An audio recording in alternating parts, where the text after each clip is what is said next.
All right, let's see here. I am going to start this. I'm going to record this. I made a quick PowerPoint that I will go over just about what we're doing as far as um, revising the whole assignment. So there's two parts to it. Just very brief, sort of concrete information to help people. Whether this applies to the draft that you submit by tonight or the one for the final draft. I mean, it's the same, right? So if this is not part of your draft for tonight, then you will want to make sure you have the things for the final draft. But so here, let me show you this. Okay, let me start. All right, so we're revising that. Let's see where we are. Oh, wait, hold on. Oh, okay. All right, so this is the basic structure. I put this up. This is part of a different, one of the other slides that I had. It's just trying to give you a sense of what this needs to be as a regular structure. So you're basically, the very first part of this is you're writing a personal essay. You have an introduction, which is 1 to 2 paragraphs. You have the story, which is 3 to 5 paragraphs. You have a conclusion. And so these are the things you're trying to make sure you have. Again, this is the type of essay where it's about you, right? It's about you and your experience.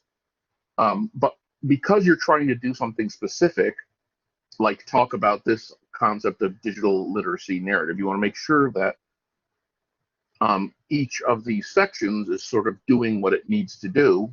So you're not just telling a story, right? Just to here's something that happened to me and so on. You're trying to emphasize certain things in this particular story because you're trying to talk about digital literacy narratives. Okay, so here are things to check for you. Like think about your story, whatever one you're going to use. The first big deal thing is you want to make sure you're focusing on like a single episode, or might be better to say a single specific learning experience. So not like how I learned to use computers, right? That's way too broad. So we're trying to like get it to somewhere more specific about, how I learned to use an Instagram, right? That's a closer thing. So you're trying to pick something specific as opposed to like, I just learned how to use technology. Because when you do that, you're not really saying anything super interesting or important. You're not able to go deep enough, right? So like in my example here, so the time I learned how to shop online and how it changed the way I thought about technology and shopping, right? So I'm going to talk about that. So that's like me. I mean, shopping works, right? I can talk about Amazon. I can talk about whatever, grocery, Instacart, right? So things that I learning how to do it, going through the process of that, explaining the process of that, and then explaining sort of how it changed my thinking. So let me show you with that, or continue with this explanation, which is you need to have a thesis statement for this essay. And for thesis statements for personal essays are strange because you're not really arguing, which is a very obvious type of thesis statement, right? Like marijuana should be legalized throughout the United States. Guns should be banned and made illegal or whatever, right? Those are very clear arguments, thesis statements. But for a personal one, instead, what you're trying to do is communicate some change that you went through, right? It doesn't have to be a big deal thing, but it's basically like, here I am before I learned this thing and what I think about communication or friends or whatever. And then I go through this thing and I learn about Instagram, and then now I have a different perspective on relationships or friends or something like that. So something happens. That's what you're trying to focus on and you're trying to make sure is in part of your essay. So I have, let's see here. Shopping for everything online, from groceries to clothes to computers, changed my expectations of the service industry and made me less patient, which is interesting, sort of. I don't know if that's true or not, but anyway, that's the idea. Like something has changed about me because of some experience that I went through.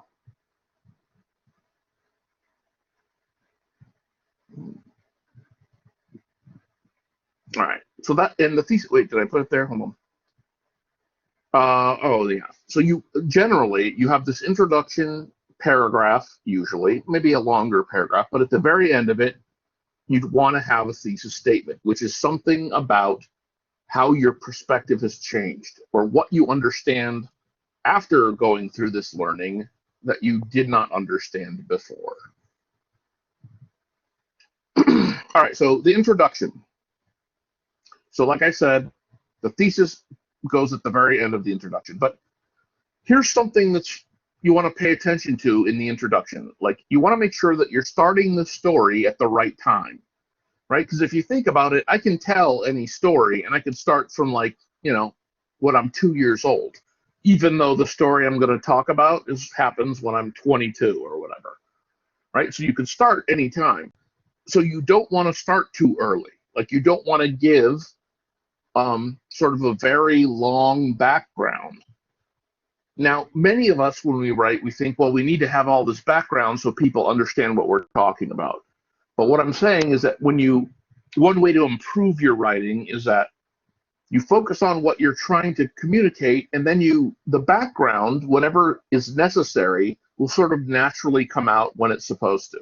So I don't have to set up sort of like my whole childhood about how I never, got to watch TV and my parents were against technology, and then I got older, and then finally I got a computer, and then now I had to learn how to use email, and like basically I should just start it. I needed to learn how to use email, right? That's where my story actually starts, and then I can talk about that particular thing. So try not to, give it too much of a background.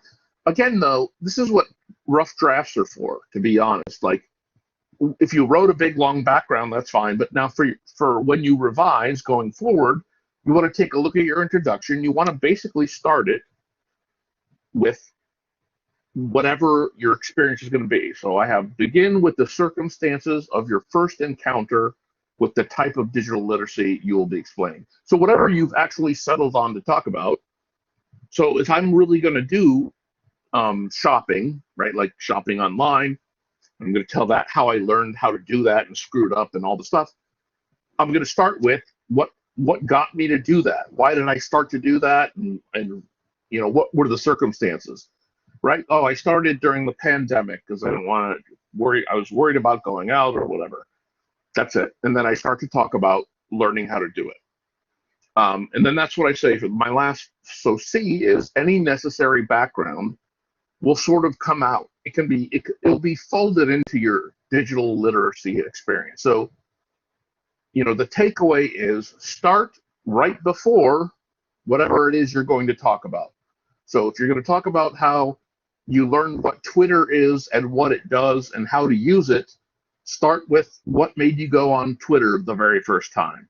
Or same thing with Instagram, right? Or if you built a website, right? That's another thing I've done in my own life, right? But so I needed a website to do this thing, and here's how that went, right? So you start with whatever your main experience is going to be. All right. So in order to actually show that your perspective has changed, right? Like, oh, okay, now I sort of understand. I think about shopping differently, and I think about the people who shop or people who work in the warehouse, and I have all these other thoughts that I never thought about before because I used to just go and buy stuff at the store. But in order for that to be very clear to a reader, you need to make sure that you establish how you think about whatever it is before your experience, right? So if instead I'm going to talk about how social media, like how I learned to use social media for different things, like communicating with people or promoting my business or whatever, I want to establish how I thought about it before I learned, right? So my example here is I never thought about social media being useful for anything but posting pictures or catching up with the lives of my friends. Okay. So I'm establishing how I see it and how I think about it beforehand. Then I will explain specifically and in detail sort of the process that I go through and how I learn about it and what I do with it and so on. And then I have now changed, and I understand that using like social media is way more than just pictures of family and all that stuff. So make sure that you try somehow you want to establish, where you were at, and then what happened, and then the change. That's the key. All right, so the main part of the narrative part, right? I said 3 to 5 paragraphs. You want each paragraph to focus on something, though. You want it to focus on some aspect of the experience, right? So I might have one paragraph that talks about, how I used to go shopping and physically shopping, and then I'm thinking, well, how would this work online? And then I go online and I'm looking for which stores I can use, and I try to figure out stores that are close to me, and then making an order and who's going to be delivering my order. Like, I really want to try to give people a view into my thinking as I'm going through this process. And you want to try to use paragraphs to help you. So you say, one paragraph deals with one aspect of the learning process or of what you learned, right? So then I learned that I could use social media to communicate, and here's what happened. Then I learned that you could use social media to promote your business, and so this is what I tried to do. So you want to make sure that your paragraphs sort of have different aspects of your story and make them each sort of tell a little bit of it. Okay, so that was the narrative part. So the second part of this essay is the analysis part. So the theory goes like this. After you write your narrative, your story, then you are also going to analyze your story.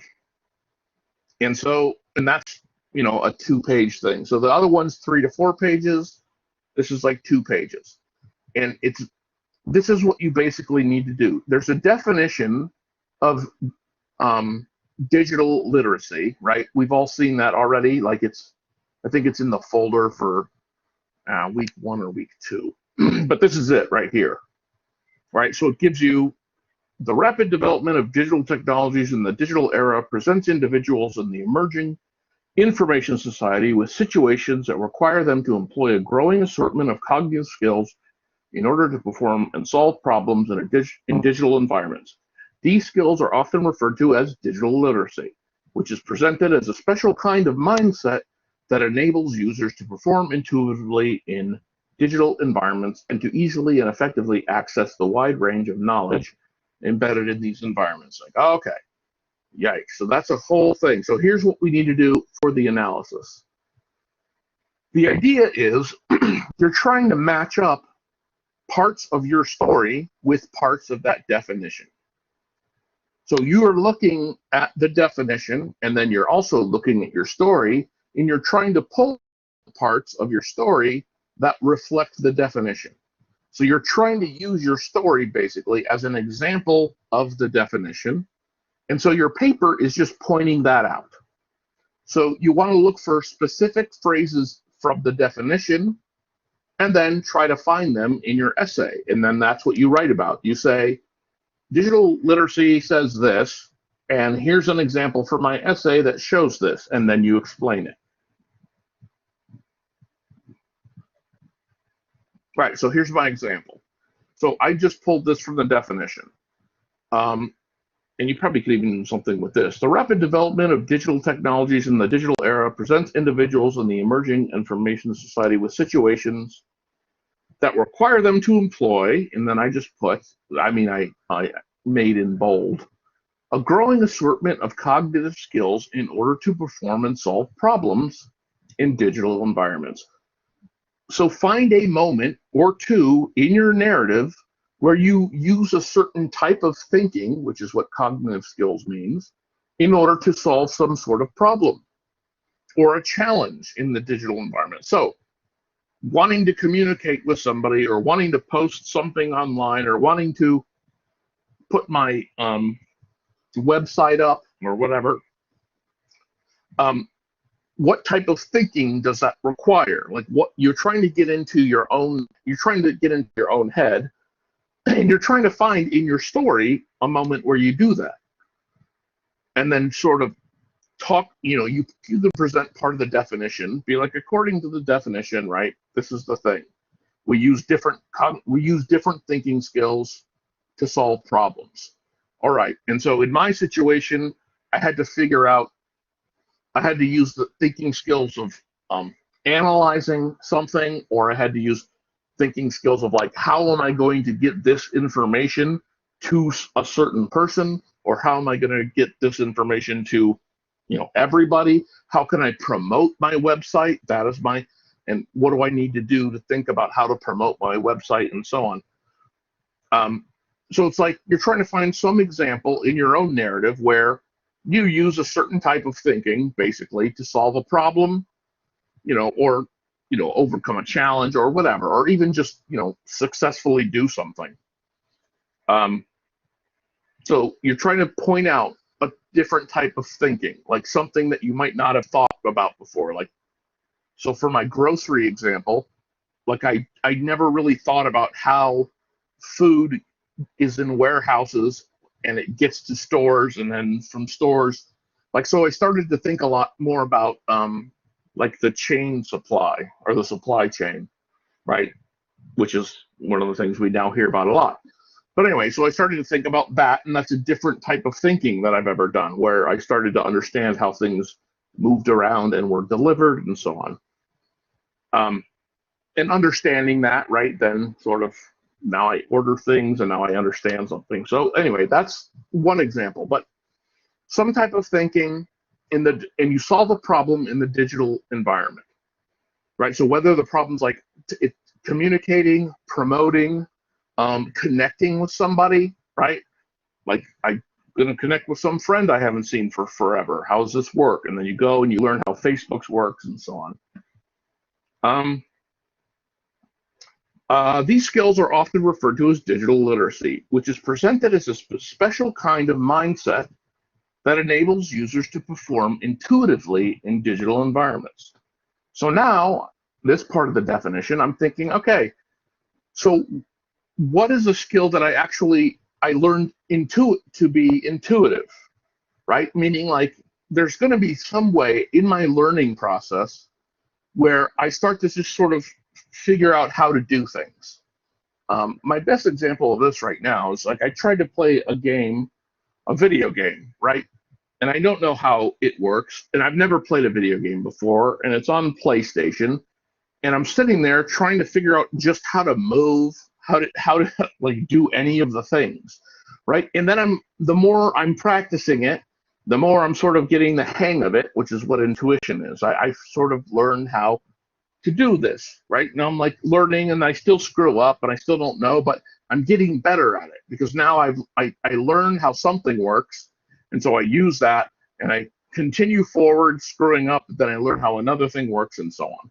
So that's sort of what this idea is. So I say, explain a moment in your narrative when you began to be able to use your intuition to help solve problems or accomplish tasks. So this is basically like, this is the process still of you learning, but really you start to figure out what it is you can do. One of my other examples was like, this is back in the day now, but when I figured out that I could email myself documents, like that was a huge thing for me, right? Like I was like, this is amazing because now I know where the documents are. Like I don't have to worry about it. I can email it to myself, whatever. So that's like something that I sort of started to figure out, like, oh, now I can use this email thing to do things for myself. It's not just, like communicating or substituting for letters, which is, I'll explain what letters are later, just kidding. But you know what I mean? All right. So anyway, any way you want to break this, you don't have to do it the way I'm saying. All right. You don't have to like break it down in the exact same way that I'm breaking down the definition. But basically what you want to do is figure out, how to take a piece of it or a phrase from it, and then, show something that you did from your own narrative. I try to do the whole definition. So I have to easily and effectively access the wide range of knowledge embedded in these environments. So now I would, if I could, show a moment where I was accessing knowledge, right? So if my story had been about, learning to use the library, right? And I figured that out, that I would have access, this whole databases or things like that. If it's still my, my grocery narrative, I've been able to learn to access like all the product details from all these different products, which I've never would have ever known or cared about because I used to just put them in a cart. But now I'm online, I can like look and see all the things, right? So now I have, I understand much more. My knowledge is, actually greater because I know I'm accessing the shopping thing through the digital world type thing. All right, I think that's the whole of my